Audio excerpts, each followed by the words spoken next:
I'm sure the whispers went out everywhere. He's dead. He's dead. Jesus is dead. Normally, when a criminal was executed in such a shameful fashion on a cross, stripped, beaten, carried out, those spikes, hand and feet, they would take him down from the cross and take the body and throw it into Gehenna, which was the garbage dump for Jerusalem. And they would throw the body in the fire, and that would be the end of that. But something unusual happened. Joseph of Arimathea went to Pilate, the proconsul, the leading proponent of Rome and all of Israel, and asked for permission to take down the body of Jesus and give him a traditional Jewish respectable burial. And Pilate consented. I think he consented primarily because of the guilt he felt. Jesus had come before him. He said, I find no fault in this man.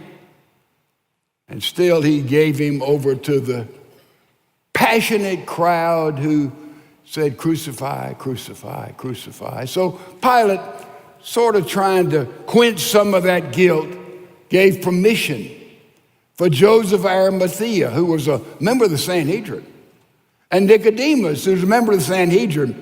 They had voted for this execution, but these two voted no. But there they were, and they had only 3 hours, from 3 o'clock in the afternoon to 6 o'clock at night, because 6 o'clock on Saturday would begin the Sabbath. No burial then, so they made haste. And they took the body down and washed it, wrapped it in cloths, and Joseph put that body in a tomb he already had carved out of the mountain and put Jesus in that tomb. The stone was put in place. The Roman seal was put around it, and he's dead. Stone cold, absolutely dead, finished, the end. Finished, dead. And this one person whose heart seemed to beat more than any other person who'd ever lived with the very heart of God, that heartbeat stopped. The battle between life and death, which has gone on since the beginning of time, it was an intense battle, and if anyone seemed to have a way to defeat death, it would be this Jesus. But once again, as always, death had won the war. And all the words that Jesus said, all the I ams, I am, I am, I am, I am. I'm the bread of life. Oh no, the bread has molded. I am the light of the world. No, the light has gone out. I am the way. Doesn't seem like the way to me. The truth? No, not the truth. And the life? No, death, like everybody else. And all the I ams became the I was. It's over. I wonder how the news of his death affected Bartimaeus, who'd been blind, and he touched him. Now he could see, and he heard, he's dead? The woman at the well, why it made its way to Samaria, I wonder what she thought. Now I have a clean life, and he's dead? Demoniac of Gadara, my goodness, out of his mind, a maniac, and healed and made sound and whole again. You mean to tell me that one who healed me is dead? And so the news went all around, even but got to Lazarus, not far out of Jerusalem. And Lazarus, his buddy, his pal, who was the head of his second home on this earth, he said, why, I was dead 4 days and he brought me back to life. You mean to tell me that he is dead? Final touch there.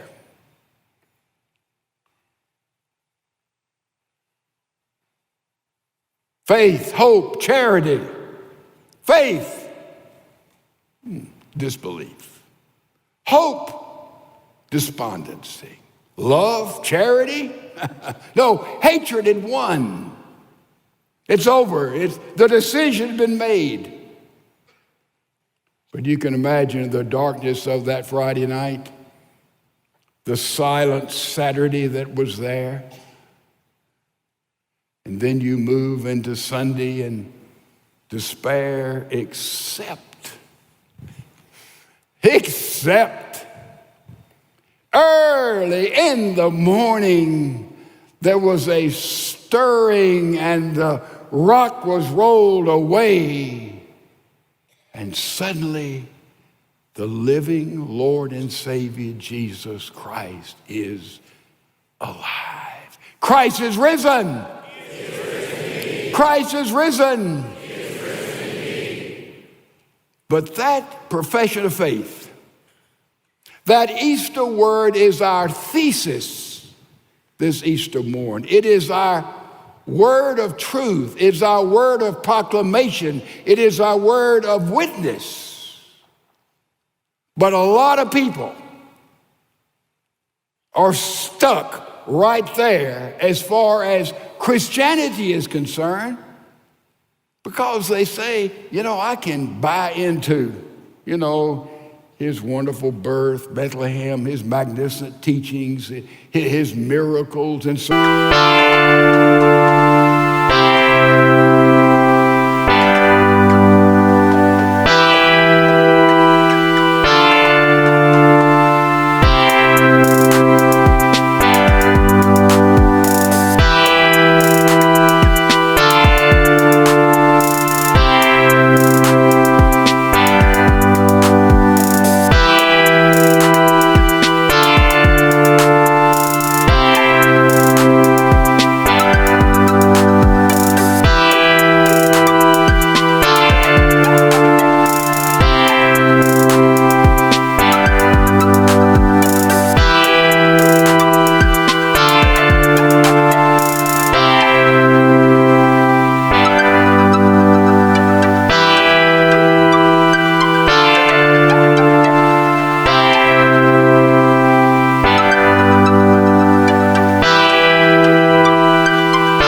Sermon on the Mount, those great profound words, and his triumphal entry, the first of Holy Week, and all that transpired, the cleansing of the temple to get all the chicanery folks who, under the name of religion, were conning. I buy all that. Even the crucifixion, as dark as it was, I see that. But we come to the resurrection. Oh, wait a minute. I get stuck there. I've got a barrier there. I trust some people who are stuck on the fact of the bodily resurrection of Jesus. This Easter, very simply and plainly, I hope that God will speak to your heart and my heart and all of our hearts here, and some will get unstuck. Begin to see the validity and the irrefutable truth of this moment in history. This is the foundation of biblical truth. Now, we got to ask the question that Paul was answering here in this chapter. Is it true? Is it true? Or was the resurrection some kind of myth, hoped for, legend? a spin, an hallucination. You know, it was just a sort of a spiritual, mystical thing. Is it absolutely, positively, historically true that God raised Jesus, his son, who was dead, stone cold dead, and brought him into a resurrected life? Is that historically true? And we sing, he lives. We say, well, he lives in my heart. That's fine. A lot of people came to Christ with a rush of emotion. But this Easter, I want all of us to have not only a rush of emotion, but a rush of reason. A rush of reason. So how do you prove history? Give you some general observations. First of all, you look at the whole evidence of facts. Don't just take this little fact and that little fact and try to prove it. Take all the evidence of fact and put it together. That's where you have to begin. Don't get parceled out here. The second thing, you have to be objective. And nobody can be purely, totally objective. We try to be, we want to be, but you start with that premise. I'm going to look at this with blind eyes and see if this is really true. The totality of facts, and with an effort to be totally objective, that's where you begin. And then we go and we say, well, what is the next step? How do you present evidence? And let's look at the resurrection of Jesus Christ. Let's look, is there evidence here? There is forensic evidence, circumstantial evidence. Let's look at some of it. We could spend a day looking at it. Well, first of all, that Easter morn, the stone was rolled away, 1.5 tons. And the Greek tells us it was rolled uphill, which even makes it a greater challenge. How did that happen? And the Roman seal was pierced. You know the penalty for breaking the Roman seal without the official permission of the Roman government was you were to be immediately buried alive. So they didn't have any problem with the breaking of Roman seal, let me assure you of that. But the seal was broken. And you go in the tomb and you see the wrappings of Jesus, a little indentation there, a chrysalis like there, and there's no body. What happened? And then I love the fact that over there was a napkin which had covered his face, and that napkin was folded. What does that mean? Men, let me give you a little lesson in etiquette. The Middle Easterns, they knew this. That little folded napkin was very important. When we're eating, gentlemen, if there's a napkin by your plate, pull it down and put it in your lap. I'm not going too fast for anybody, am I? Now, proper etiquette is when you get up and you take that napkin and you are through eating, you take the napkin and either put it in your chair or you put it over to the side. You don't fold it again. But if you fold the napkin to go and talk to somebody else, that tells anybody that you're going to come back and eat some more. You're going to come back. When you look in the tomb of Jesus Christ and you see a folded napkin, that the Middle East would say that means he's coming back. Forensic evidence. Forensic evidence. And then you got those guards, those Roman guards there. Here is the humor of Easter to me. I've got a twisted humor. Can you imagine Pilate, the proconsul of Rome, and Caiaphas, the religious leaders, after Jesus was dead in the tomb, Roman seal? Caiaphas goes to Pilate and says, you know, I want you to get some Roman guards, and I want you to guard that tomb. Somebody might Mickey Mouse with the body. You go and get some Roman guards and guard that tomb. And Pilate must have thought, you know, how many guards do you need to keep a dead man dead in a tomb? And Pilate must have looked at those Jewish leaders and say, you Jews are absolutely religious kooks. Guards to keep a dead man in a tomb, sealed in that manner. How many Roman troops are they going to need to keep there 24/7 to make sure he doesn't get out? And then we look at what happened, another bit of forensic evidence. Here those apostles who were in hiding. Judas had killed himself in shame. Peter, who was so bombastic, drew his sword and cut off the ear, and I'm going to stand and give my life. He was nowhere to be found. He ran when the little maid there by the fire, while Jesus in trial, he took off and was AWOL without leave. He was in hiding, in disgrace. All the other apostles, where were they? They didn't show their faith. Luke says the women were at a distance. But just a few weeks later, this same group were right in the middle of the temple, the synagogue in Jerusalem, and they were proclaiming for everybody to hear that Jesus is alive. They were proclaiming Christ is risen. And by the way, who said that? That phrase we're proclaiming was said by women. That's exactly what they said. And then the rest of it is, he is risen indeed, and he is going to talking with Peter. He's talking with Peter. What a witness. Forensic evidence, it's a lot of it. We just touched on it. But what's the best evidence you can have? Let's go to a court of law.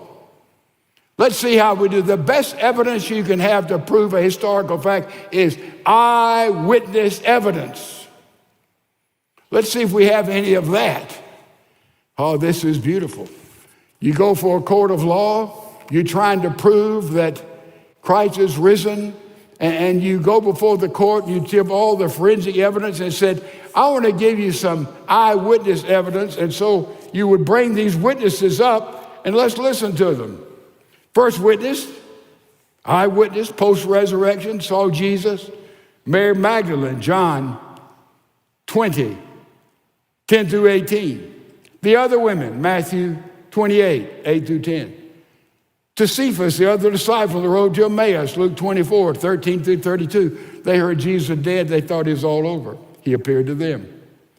To 11 apostles and others, Luke 24, 33 through 49. To 10 apostles and others with Thomas absent, John 20, 19 through 23. To Thomas and the other apostles, John 20, 26 through 30. To 7 apostles, John 21, 1 through 14. To the disciples, Matthew 28, 16 through 28. He was with the apostles on Mount of Olives, made his ascension, Luke 24, 53, Acts 1, 4 through 9. Matthew 28, 8 through 10, he was meeting with 11 apostles in which he gave them the Great Commission. Matthew 28, 16 through 20, he's meeting with the disciples. In John 20, 19 through 23, he showed them his hands and his side. And you bring all those up, he'd seen over 40 days, and they gave their witness and their testimony, and they were cross-examined, let's say about 15 minutes per witness. It would take from breakfast on Monday all the way to dinner on Friday night, 24 hours a day, you'd have about 129 hours in that court of law. People saying firsthand, cross-examined, he was dead and I saw him alive. Now, if that's not enough, there's 500 men, and I don't know how many women, they didn't count the women in that day, and teenagers and young people who saw him alive. Let's bring those 500 up and let's really have a trial. And you bring them up in 6 minutes apiece, and you hear their testimony of what they saw with 500 in the crowd, and they give their witness for it. That's another 30 or 40 hours of personal eyewitness testimony. So you take forensic evidence, you take eyewitness evidence, and you present all this, and I turn over to my counselor on the other side and say, okay, counselor, you prove to me this is not a historical fact. You'd lose every single time because Christ is risen. Absolutely, absolutely. Now, We've established that. And by the way, I have spent a lot of time reading the Passover plot. I've heard the delusional theories. I've heard the idea of what the Jews could have done, what the Romans could have done. I have looked at all that ad infinitum, and it just doesn't stand up even a scintilla to refute the fact that Christ is risen.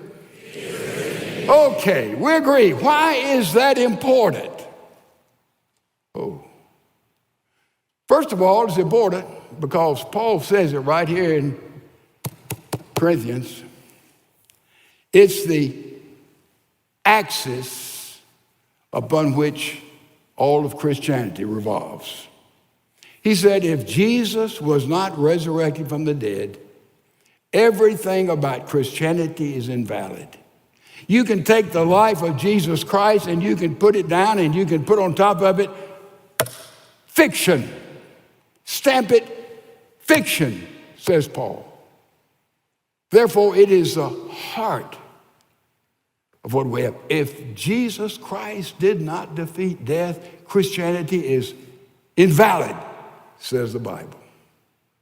And we have seen tremendous evidence, overwhelming evidence that gives us complete assurance, but it's not only important because it's the very foundation of Christianity, but it's important to all of us, to everybody. Because there's not anybody here, unless you're very, very, very young, who hasn't known someone who's taken their last breath and they've left this earth.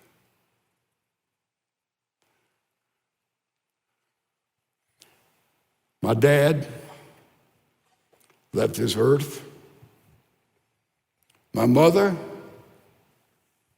left this earth. My younger brother suddenly died, left this earth.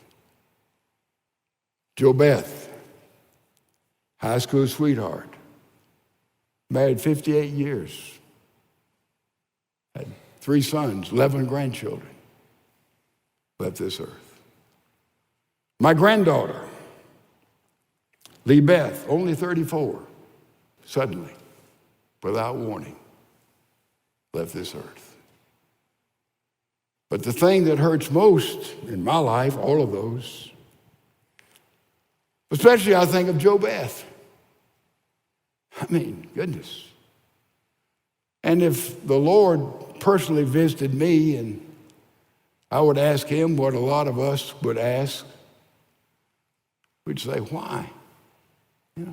We'd say, why? And I think the Lord would answer very, very gently and say, Edwin, did I raise my son from the dead?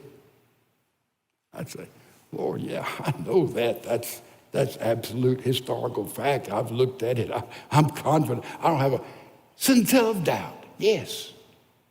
But Lord, I want to ask, Edwin, did I raise my son from the dead? Yes. And then he could add it, he said, if I live, Jesus, then you too shall live. To be absent from the body is to be present with the Lord, this resurrected body. I know, Lord, but what about my granddaughter? I mean, listen, Edwin, did I raise my son from the dead? Yeah. I got it, Lord. And the resurrection of Jesus Christ is the answer to this dark moment of life, because we know on the other side there is glory and glory and glory and a fullness of life in that resurrection body that is out of this world.